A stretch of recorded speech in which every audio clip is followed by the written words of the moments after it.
ജനങ്ങളൊന്നും അറിയണല്ലോ. ഞാൻ 7ാം ക്ലാസ്സിൽ Christian college ഹൈസ്കൂളിൽ ചേരുമ്പോൾ ഞങ്ങൾ താമസിച്ചിരുന്ന ഞങ്ങൾ വീടിന് നേരെ മുമ്പില ക്രൈസ്തവാൾ വന്നു. ഒരു ക്രൈസ്തവ ദേവാലയം, മറ്റുമുള്ള അവരുടെ ട്രെയിനിങ് സെന്ററൊക്കെയുള്ള സ്ഥലം. അപ്പൊ ഞങ്ങൾ കളിക്കാൻ പോവുകയാണ് അവിടെയാണ്. 7ാം ക്ലാസ് തുടങ്ങി ബാലത്തിന്റെ സെക്ഷൻ അറിയുന്നവരെന്നോ പലരുണ്ടാവും. ക്രൈസ്തവ സമുദായത്തിൽ അറിയും. ബാലിക സെക്ഷൻ എന്ന് പറഞ്ഞാൽ കുട്ടികൾക്ക് കളിയും പഠനവും സംസാരിക്കാനുള്ള ശേഷി, പ്രസംഗിക്കാനുള്ള ശേഷിയൊക്കെ മൊത്തത്തിൽ ഒരു സാംസ്കാരിക പരിവർത്തനം വരുന്നത്. അതിന് പഠിപ്പിക്കുന്ന കേന്ദ്രമാണ് ഈ ക്രൈസ്തവയെ പറഞ്ഞത്. ഞാൻ ജീവിതത്തിൽ ആദ്യം വായിക്കുന്നത് അല്ലെങ്കിൽ ഒരു മേശന്റെ മുകളിൽ നിന്ന് പ്രസംഗിക്കാൻ പഠിപ്പിക്കുന്നത് എന്നെ ജോസഫേ എന്ന് പറഞ്ഞ സിസ്റ്റർ ഈ ക്രൈസ്തവ. അപ്പൊ അങ്ങനെ ഞങ്ങളവിടെ താമസിച്ചപ്പോൾ ഞാൻ സ്കൂളിൽ പഠിക്കുമ്പോൾ എന്റെ സിസ്റ്റേഴ്സൊക്കെ പോയി ഡിഗ്രിക്ക് പഠിക്കും.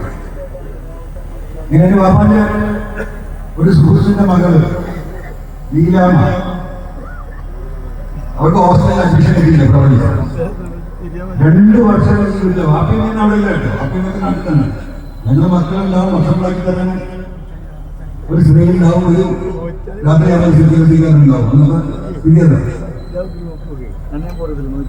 ഡിഗ്രി കഴിയുന്നവരെ ഞങ്ങളുടെ കൂടെ താമസിച്ചു. അവിടുന്ന് ഒരുമിച്ചാണ് പ്രോവിൻസ് കോളേജിൽ ലോകാരം 3 കിലോമീറ്റർ. ഒരു പാടം ക്രോസ് ചെയ്ത് പോയാൽ 1 കിലോമീറ്റർ. ലീലാമ അഡ്വക്കേറ്റ് ആണ്. അവരുടെ ഭർത്താവ് ഫ്രാൻസിസ് ഡിവൈഎസ്പിയിലേക്ക് പോലീസിലേക്ക് റിട്ടയർ ചെയ്ത് 3-4 വർഷമായി. അപ്പൊ ഞാൻ പറയുന്ന കാര്യം പരിശോധിച്ചത് കോഴിക്കോട് കയറി പോയാൽ മതി, അല്ലെങ്കിൽ ഡിവൈഎസ്പി ഫ്രാൻസിസിനെ വിളിച്ചു ചോദിച്ചാൽ മതി. അങ്ങനെ ജീവിച്ചവരാണ് ഇന്നും ആ ബന്ധങ്ങളെ തുടരണം.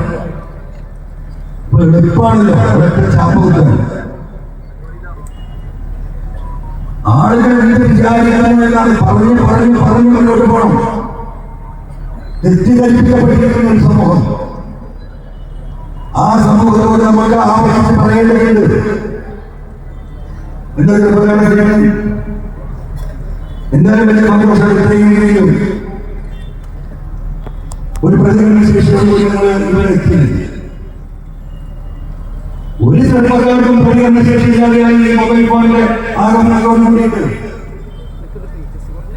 എല്ലാവരും അടിമയാണ്. തലയുടെ അടിയിൽ ഫോൺ വല്ലാതെ കാണാൻ ഒരാൾക്കും ആകാൻ കഴിയില്ല. അല്ലേ?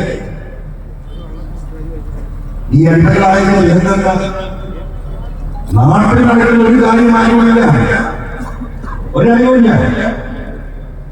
ഈ സംഗീതത്തിന്റെയും തമാശയാണ് യുവസമൂഹം. രാജ്യത്തിന്റെ ഭരണഘടന അനുസരിച്ച് രാജ്യത്ത് ഭരണം നടക്കുന്നുണ്ടോ എന്ന് പരിശോധിക്കാനും മനസ്സിലാക്കാനും ഒരാൾക്ക് ഒഴിവിന്റെ സമയമില്ല. ഫാസിസം കടന്നു വരുന്നത് മൊബൈൽ ഫോണിലൂടെയാണ്. ഇങ്ങനെ കടന്നു വരുന്നത് നമുക്ക് ഫാസിസം വരുന്നുണ്ടോ എന്നറിയാൻ സമയമില്ല.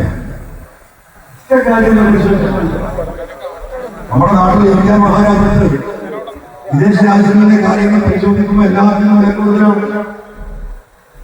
ലോകത്തെ ഏറ്റവും കൂടുതൽ ചീപ്പായിട്ട് ഇന്റർനെറ്റ് കിട്ടുന്ന രാജ്യം അമേരിക്ക. ആ അമേരിക്കയോടൊപ്പം ഇന്റർനെറ്റ് ഫ്രീ ആയി കിട്ടുന്ന രാജ്യം, അല്ലെങ്കിൽ ചെറിയ പൈസക്ക് 10 രൂപക്ക് എന്താ വില? 10 രൂപ അറിയാലോ. 20 രൂപക്കോ 30 രൂപക്കോ അല്ലെങ്കിൽ 50 രൂപക്കോ റീലോഡ് ചെയ്താൽ ഒരു മാസം സുഖമായിട്ടുള്ളതാണ്. എന്താ കാരണം?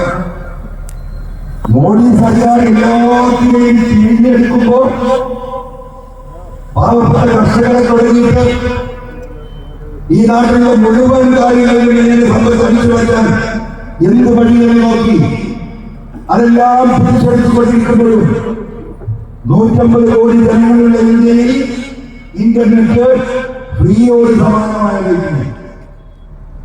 വൃത്തം കൊണ്ട് തരാണ്. കാരണം ഇതിനെ കണ്ടുപിടിക്കില്ല.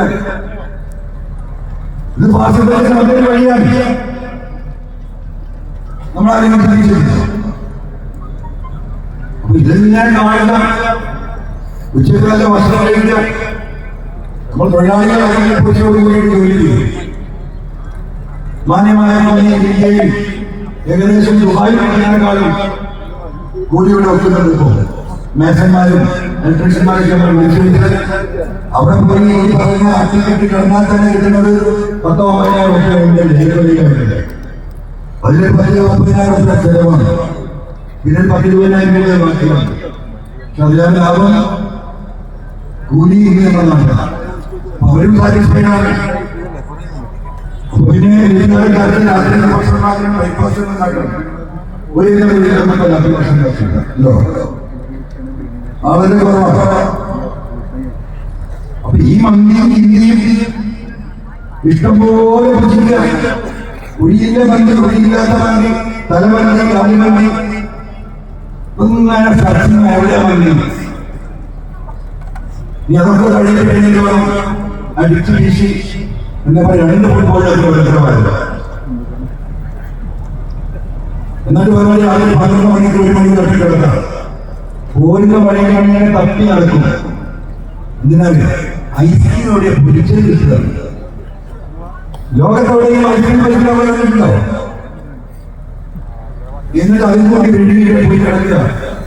സകല ആശുപത്രി പോയ ഒരു പഞ്ചായത്തിൽ 5-10 ക്ലിനിക്കുകൾ നമ്മുടെ നാട്ടിൽ.